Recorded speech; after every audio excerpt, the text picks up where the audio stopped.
Hey guys, welcome back to ClearPath Retirement Planning. This week we are having a very interesting conversation about senior scams and the proliferation of technology and how it is being used to scam in 2024 $5 billion of money out of people 60 and over. And that is just what was reported, Mitch. Right.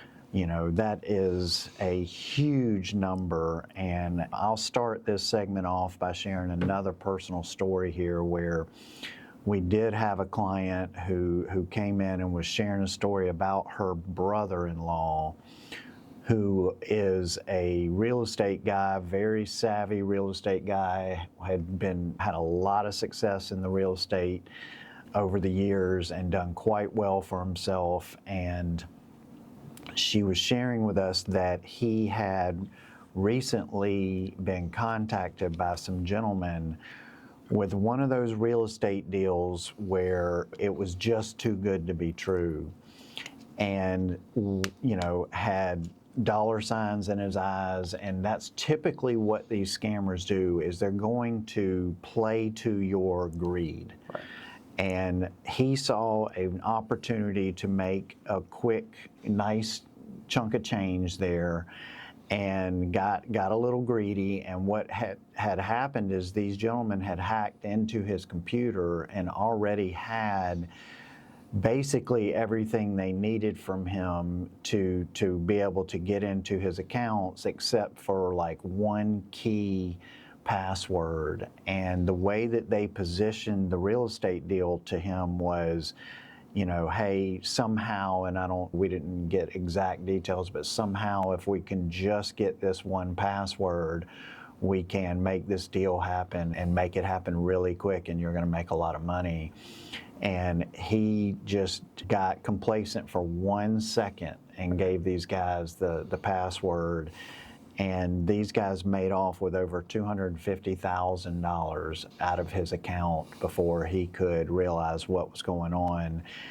And, it was such a tragic event because she was sharing with us that he was so embarrassed about letting this happen because he felt like he was a really savvy guy. He felt like he was really on top of things, and how in the world could he let these guys do this to him? And it was to the point where he was feeling such shame and embarrassment that they were worried that he might harm himself. And I can certainly understand that. So we're going to go through some common scams that we see here real quick. We'll just go through and talk about some of the main ones that are out there, and hopefully this helps you. But the number one we see is the grandparent scam. And the grandparent scam, we're going to call it the grandparent scam 2.0. The old version used to work like the phone would ring and a muffled voice would say, "Grandma, Grandma, it's me," and wait for the grandparent to say the grandchild's name. And then the scam kicks in. Most people saw through it. But now the scammer has already scraped a 10-second clip of your grandchild's voice from TikTok or Instagram or YouTube, and they've cloned it. And when you pick up the phone, you hear your grandchild crying in their actual voice saying your actual name. So it changes it quite a bit, makes it a lot more personal, gets to the heart really quick, and then it's going to often, basically, there's going to be some sort of scam involving a lawyer, a bail bondsman, a police officer, and every sentence is designed to push 3 buttons: urgency, fear, and secrecy. And so, hey, they're going to want you to really do something quick. Yep. They're going to really play on your fears, and they're going to really kind of want you to keep this on the down low, so to speak. Yep. And all of those should be huge red flags. Yep. Because if your grandchild is really in that kind of trouble, then none of that should really be a factor, right? So be extremely careful.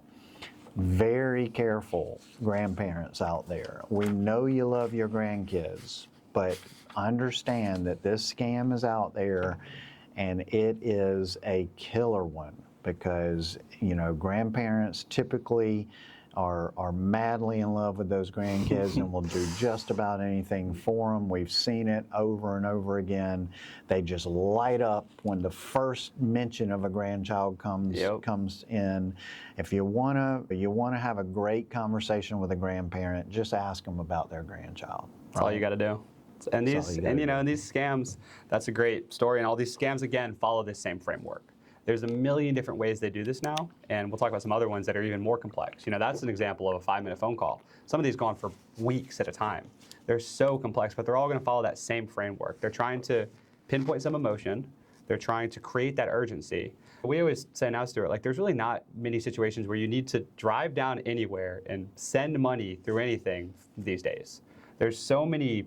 The financial system just doesn't work like that anymore. There's not going to be a situation where someone's at a pinch and they need you to drive down to the gas station and send $5K. That just doesn't really happen these days, but they're playing on that, and they need that. They know that they are going to try to heighten your emotion and capture any amount of urgency they can in that time. So they're all going to follow that framework. So absolutely, Stewart, those 3 things are the huge red flags that we look for.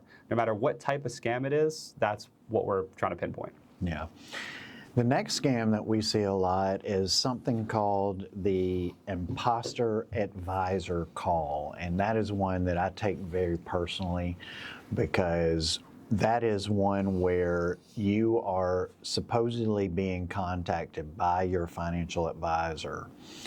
And as a financial advisor, of course, that hits home to me very, very hard. And I can tell all of my clients that if you get a call from me and we need to verify, a large transaction that looks suspicious on your account, and in order to verify that, we need you to, share with us,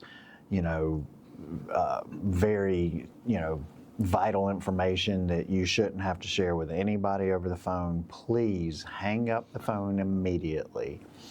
If it's a 2-factor authentication and I'm asking you for the code, I will never do that. And your financial advisor will never do that. As fiduciaries, we do not operate in that manner. And so please, guys, you want to protect your nest egg as much as possible.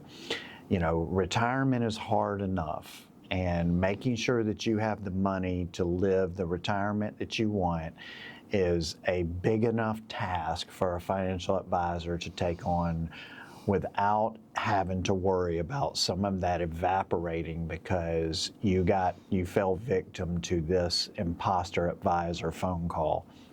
So I can tell you myself personally, and I can speak for most financial advisors out there, I will never, ever call you and ask you for, your code or your passwords or, anything like that. I don't need to do that. I have access to that information on my end as the advisor and should never, ever have to ask you for your kind of retail version of that stuff, right?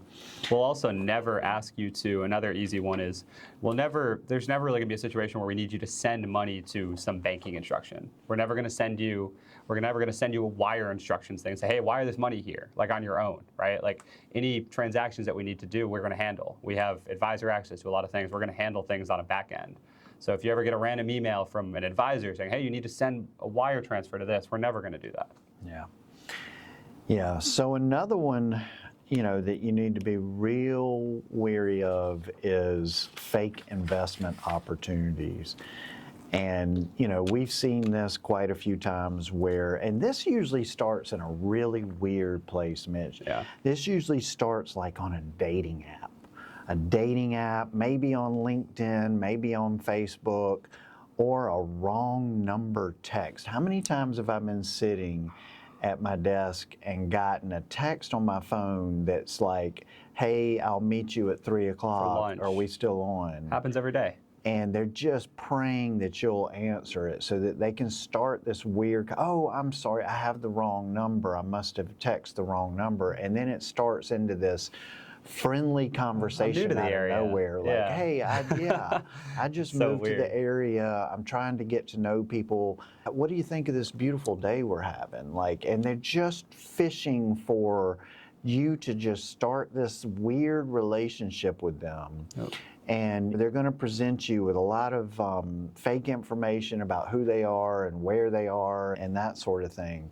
And even if it's a local number, you can't trust that because that can be easily manipulated electronically to show a local number. But yeah, I mean, if you just get a weird text that says, you know, hey, Michael, about our tennis lesson, like, or something weird, like, just ignore that stuff, guys. If it's not someone that you do not want to be starting some friendly conversation with a stranger, because what it's eventually going to lead to is, hey, I want to tell you about the great returns that I've been getting on this investment platform, or some other variation of that, that they're going to try to start slowly but surely kind of getting you acclimated into their world and talking to you about this stuff. And it is amazing to me how many people get sucked into this. And so be very, very careful of that one. And guys, I'll tell you, when we get back, we're going to talk about 3 or 4 more of these you need to be looking out for, guys. We will be right back.